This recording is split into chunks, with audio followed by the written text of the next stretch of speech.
En ce moment sur notre site, il y a plus de 5 variétés différentes de fruits de la passion. Il faut savoir que dans le monde, il y en a des milliers de variétés, c'est un truc de fou. Et du coup, ces 5 variétés, ça crée un problème. Il y a tellement de choix que les gens sont perdus. Dans cette vidéo, on va essayer de faire un résumé rapide en classant les fruits de la passion du moins acide au plus acide et en décrivant chaque spécificité du fruit.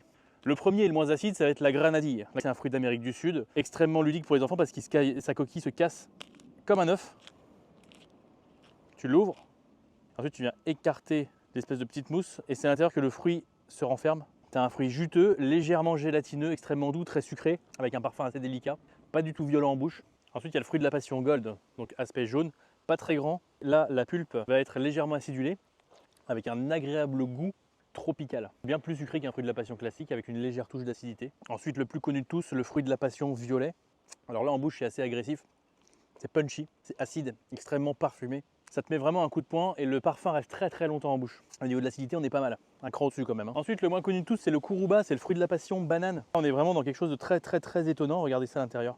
Avec une texture très particulière aussi.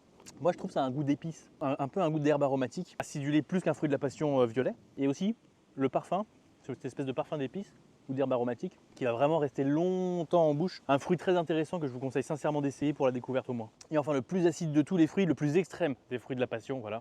Ça va être le maracuja d'Amérique du Sud. Là, on est sur une variété à proprement parler, extrêmement acide. Là, on a quelque chose d'assez violent, mais surtout un parfum qui va te mettre un coup de poing dans la tête. Et là, tu vas le garder pendant des longues minutes en bouche. Là, tu as une vraie signature.